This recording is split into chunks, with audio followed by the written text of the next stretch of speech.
وَمَن يَرْغَبُ عَن مِّلَّةِ إِبْرَاهِيمَ إِلَّا مَن سَفِهَ نَفْسَهُ، اور ایسا شخص کون سا ہوگا جو ابراہیم کے طریقے سے منہ موڑے؟ یہ رغبت کا لفظ عربی زبان میں دونوں طرف جاتا ہے. رغبہ الی، کسی شے کی طرف رغبت ہونا، محبت ہونا، میلان ہونا، اور رغبہ عن، کسی شے سے متنفر ہونا، کسی شے سے ابا کرنا، اس کو چھوڑ دیں.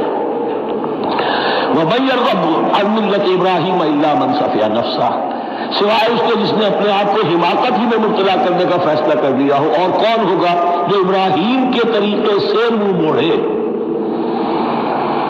وَلَقَدِ اصْطَفَيْنَاهُ فِي الدُّنْيَا، اور ہم نے تو اسے دنیا میں بھی پسند کر لیا تھا، چن لیا تھا. وَإِنَّهُ فِي الْآخِرَةِ لَمِنَ الصَّالِحِينَ، اور یقیناً آخرت میں بھی وہ ہمارے صالح بندوں میں سے ہوں گے.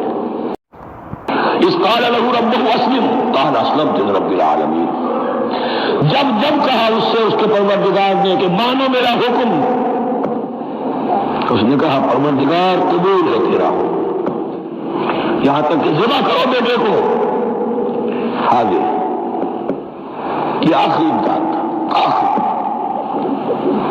100 برس کی عمر میں، 87 برس کی عمر میں دعائیں مانگ مانگ کر بیٹا لیا تھا اسماعیل. حضرت سارہ کے ہاں کوئی اولاد نہیں ہوئی تھی. اب وہ 13 برس کا تھا، بازو بن گیا تھا، اور اس وقت ذبح کرنے کا حکم آیا. جب بھی کہا ہم نے مانو ہمارا حکم، قال اسلمت لرب العالمین، اللہ تعالی ہمیں بھی توفیق دے کہ اس کی پیروی کریں. وَوَصَّىٰ بِهَا إِبْرَاهِيمُ بَنِيهِ وَيَعْقُوبُ، اور اسی کی وصیت کی تھی ابراہیم نے بھی اپنے بیٹوں کو اور یعقوب نے بھی. یا بنی، وہ کیا کی نصیحت ہے میرے بیٹو، ان اللہ اصطفیٰ لکم الدین، دیکھو اللہ نے تمہارے لیے دین کو پسند فرما لیا ہے. کون سا دین؟ فلا تموتن الا وانتم مسلمون، اور دیکھنا موت نہ آنے پائے مگر فرما برداری کی حالت میں. یہی بات آئے گی سورہ آل عمران میں مسلمانوں سے خطاب کر کے، یا ایھا الذین آمنوا اتقوا اللہ حق تقاتہ ولا تموتن الا وانتم مسلمون، اور ان الدین عند اللہ الاسلام ومن یبتغ غیر الاسلام دینا فلن یقبل منہ. ام کنتم شہداء اذ حضر یعقوب الموت، کیا تم اس وقت موجود تھے جب یعقوب کی موت کا وقت آیا؟ جب آدم کی یعقوب پر موت، یہ لفظی ترجمہ ہوگا. اذ حضر یعقوب الموت اذ قال لبنیہ ما تعبدون من بعدی، حضرت یعقوب نے اپنے سارے بیٹوں کو جمع کیا، 12 کے 12، اور مصر میں پہنچ چکے تھے. یہ حضرت یوسف علیہ السلام کے ذریعے سے، جو سورہ یوسف میں ساری کہانی آئے گی، وہاں انتقال ہوا. تو انہوں نے اپنے بیٹوں کو جمع کیا. اس قال لبنیہ ما تعبدون من بعدی، میرے بعد تم کس کی پوجا کرو گے، کس کی پرستش کرو گے؟ یہ بات نہیں تھی کہ انہیں معلوم نہیں تھا، لیکن یہ کہ ایک میثاق، قول و قرار اور پختہ کرنے کے لیے. قالوا نعبد الہک و الہ آبائک ابراہیم و اسماعیل و اسحاق، اور کہا کہ ہم پوجیں گے، بندگی کریں گے، پرستش کریں گے آپ کے معبود کی اور آپ کے آبا ابراہیم، اسماعیل اور اسحاق کے معبود کی. اور یہ کوئی مختلف معبود نہیں ہے، الہ واحد، وہ تو ایک ہی الہ ہے. وَنَحْنُ لَهُ مُسْلِمُونَ، ہم اس کے لیے اس کے سامنے سر جھکاتے ہیں، اسی کی فرما برداری کا اقرار کرتے ہیں. تِلْكَ أُمَّةٌ قَدْ خَلَتْ، یہ آیت 2 مرتبہ آئے گی اسی رکوع میں.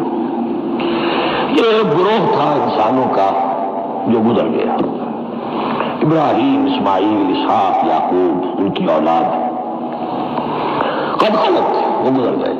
لہا ما کسبت ولکم ما کسبتم، ان کے لیے تھا جو انہوں نے کمایا، اور تمہارے لیے ہوگا جو تم کماؤ گے. یعنی یہاں قدرت سلطان بود کا کوئی مقام نہیں ہے. ہر شخص کے لیے اپنا عمل، اپنا ایمان، اپنی کمائی. وَلَا تُسْأَلُونَ عَمَّا كَانُوا يَعْمَلُونَ، تم سے یہ نہیں پوچھا جائے گا کہ وہ کیا کرتے تھے، تم سے پوچھا جائے گا تم کیا کر کے لائے ہو. تو راکے ہے قدرت سلطان بود، تو راکے ہے. تم کیا ہو بھائی، تو اپنی بات کرو، باپ تمہارا سلطان تھا ہوگا. وَقَالُوا كُونُوا هُودًا أَوْ نَصَارَىٰ تَهْتَدُوا، لیکن اس پس منظر میں اب ان کی خباثت کو نمایاں کیا جا رہا ہے کہ یہ تو تھی وصیت ابراہیم کی اور یعقوب کی، اور اس وقت کے یہود و نصارہ کا کیا رویہ ہے؟ قالوا کونوا ھودا او نصارا تہتدوا، وہی متحدہ محاذ حضور کے خلاف۔ یا تو یہودی انہوں نے کہا کہ یا یہودی ہو جاؤ یا نصرانی تو ہدایت پر ہو جاؤ گے۔ قل بل ملت ابراہیم حنیفا، کہہ دیجئے نہیں، بل نتبع، ہم تو نتبع یہاں پر محذوف مانیے، بل نتبع ملت ابراہیم حنیفا، نہیں ہم تو پیروی کریں گے ابراہیم کے طریقے کی بالکل یکسو ہو کر۔ وما کان من المشرکین، پر وہ مشرکوں میں سے نہیں تھے۔ قولوا آمنا باللہ، اب یہاں مسلمانوں کو حکم دیا جا رہا ہے، دیکھو تم ان کے جو کچھ وہ کہتے ہیں اس کے جواب میں تم یہ کہو، قولوا کہو آمنا باللہ، ہم ایمان رکھتے ہیں اللہ پر، وما انزل الینا، اور جو کچھ نازل کیا گیا ہماری جانب، وما انزل الی ابراہیم و اسماعیل و اسحاق و یعقوب، اور جو کچھ نازل کیا گیا ابراہیم اور اسماعیل اور اسحاق اور یعقوب کی طرف، والاسباط، اور ان کی اولاد کی طرف، وما اوتی موسیٰ و عیسیٰ، اور جو کچھ دیا گیا موسیٰ کو اور عیسیٰ کو، وما اوتی النبیون من ربہم، اور جو کچھ دیا گیا تمام نبیوں کو ان کے رب کی طرف سے، لا نفرق بین احد منہم، ہم ان میں سے کسی کے مابین تفریق نہیں کرتے، ہم سب کو مانتے ہیں۔ دیکھیے ایک ہے تفضیل، کسی کو ایک کو زیادہ افضل سمجھنا دوسرے سے، یہ اور بات ہے، وہ تو سورہ آل عمران میں آئے گا تلک الرسل فضلنا بعضهم علی بعض۔ تفریق یہ کہ ایک کو مانے ایک کو نہ مانے، ان رسولوں میں سے ایک کا انکار سب کا انکار، لا نفرق بین احد منہم ونحن له مسلمون، اور ہم نے تو اسی کی فرما برداری کا قلادہ اپنی گردن میں ڈال دیا ہے۔ فإن آمنوا بمثل ما آمنتم، پھر اے مسلمانوں اگر یہ بھی ایمان لائے یہود اور نصارہ بالکل اسی طرح جیسے تم ایمان لائے ہو، نو کمپرومائز، ٹھیک ٹھیک وہی دین اختیار کریں، وہی راستہ جو کہ محمد کے ذریعے سے تمہیں دیا گیا صلی اللہ علیہ وسلم۔ فإن آمنوا بمثل ما آمنتم به فقد اهتدوا، تب وہ ہدایت پر ہوں گے۔ وإن تولوا، اور اگر وہ پیٹھ موڑ لے، فإنما هم في شقاق، تو اس کے معنی یہ ہے کہ وہ زدہ میں اور دشمنی کے اندر وہ مبتلا ہو چکے ہیں۔ فسيكفيكهم اللہ، تو اے نبی آپ کے لیے ان کے مقابلے میں اللہ کافی رہے گا، آپ فکر نہ کریں، آپ کسی کمپرومائز کی دعوت کی طرف توجہ نہ دیں، کچھ دو کا معاملہ سوچیں بھی نہ، ان کی مخالفتوں سے آپ مرعوب نہ ہوں، ان کی دھمکیوں کا کوئی اثر نہ دے۔ فسيكفيكهم اللہ، اللہ کافی رہے گا آپ کے لیے ان سب کے مقابلے میں۔ وهو السمیع العلیم، اور یقیناً وہ سب کچھ سننے والا اور جاننے والا ہے۔ ایسا نہیں ہے کہ اسے معلوم نہ ہو کہ آپ اس وقت کن حالات میں ہیں، کیسی مشکلات میں ہیں، کس طرح کی نازک صورتحال دن بدن جو ہے شکل بدل گئی ہے، لیکن آپ قائم ہیں۔ یہ ہے جگہ جہاں پر خون پڑا ہوا ہے، اس نسخے میں جو حضرت عثمان تلاوت فرما رہے تھے، اور اس وقت باغیوں نے انہیں شہید کیا ہے۔ ان کی زوجہ محترمہ نائلہ، انہوں نے بچانا چاہا ہے تو ان کی انگلیاں کٹ گئیں، اور خون جو ہے وہ فسيكفيكهم اللہ، ان الفاظ پر وہ خون پڑا، وہ دبا بھی موجود ہے۔ وهو السمیع العلیم، اور وہ سب کچھ سننے والا اور جاننے والا ہے۔ صبغۃ اللہ، کیا معنی یہاں پر بھی ایک آپ کو محذوف ماننا ہوگا، اخترنا صبغۃ اللہ، ہم نے تو اختیار کر لیا ہے اللہ کے رنگ کو۔ ومن احسن من اللہ صبغۃ ونحن له عابدون، اور اللہ سے بہتر رنگ کس کا ہوگا، اور ہم تو بس اسی کی بندگی، اسی کی پرستش کرنے والے ہیں۔ قل اتحاجوننا فی اللہ وهو ربنا وربکم، اے نبی ان سے کہیے کہ کیا تم ہم سے محاجہ کر رہے ہو، حجت بازی کر رہے ہو، جھگڑ رہے ہو، دلیل بازی کر رہے ہو اللہ کے بارے میں؟ وَهُوَ رَبُّنَا وَرَبُّكُمْ، وہ تو ہمارا رب بھی ہے تمہارا رب بھی ہے، رب تو ایک ہے، رب بھی ایک، اس کا دین بھی ایک، ہاں شریعتوں میں فرق ہوا۔ قُلْ أَتُحَاجُّونَنَا فِي اللَّهِ وَهُوَ رَبُّنَا وَرَبُّكُمْ وَلَنَا أَعْمَالُنَا وَلَكُمْ أَعْمَالُكُمْ، رب تو ہمارا بھی وہ تمہارا بھی وہ، البتہ ہمارے لیے ہوں گے ہمارے عمل، تمہارے لیے ہوں گے تمہارے عمل۔ وَنَحْنُ لَهُ مُخْلِصُونَ، اور ہم تو اس کے لیے اپنے آپ کو خالص کر لینے والے ہیں۔ یہ ذرا 3 الفاظ یہاں پہ نوٹ کر لیجئے، یہ میرے اور آپ کے لیے لمحہ فکریہ ہے۔ نحن لہ مسلمون، 136ویں آیت اس پر ختم ہوئی۔ ہم اس کے سامنے سر تسلیم خم کرتے ہیں، ان میں سے تو ہم بھی شامل ہیں۔ نحن لہ عابدون، آیت نمبر 138، ہم اس کی بندگی کرنے والے ہیں، اسی کی بندگی کرنے والے ہیں۔ تو صرف اسلام نہیں، عبادت اور ٹوٹل عبادت، ٹوٹل بندگی، پوری زندگی میں اس کی ہر حکم کی پیروی اور اطاعت ہو۔ اس سے آگے بات آئی وَنَحْنُ لَهُ مُخْلِصُونَ، یہ عبادت اخلاص کے ساتھ نہیں ہے تو منافقت ہے۔ اس عبادت سے کوئی دنیا کی منفعت پیش نظر نہ ہو،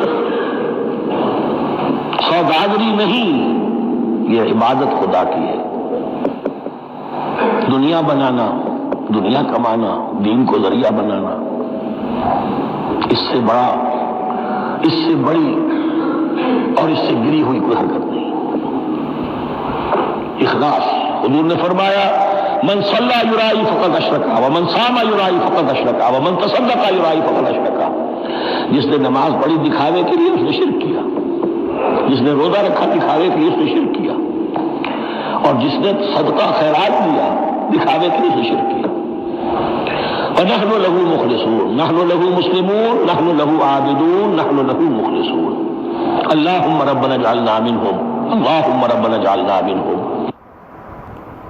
ہم تقولون ان ابراہیم و اسماعیل و اسحاق و یعقوب والاسباط كانوا هودا و نصارا، کیا تمہارا کہنا یہ ہے کہ ابراہیم اور اسماعیل اور اسحاق اور یعقوب اور ان کی اولاد یہودی تھے یا نصرانی تھے؟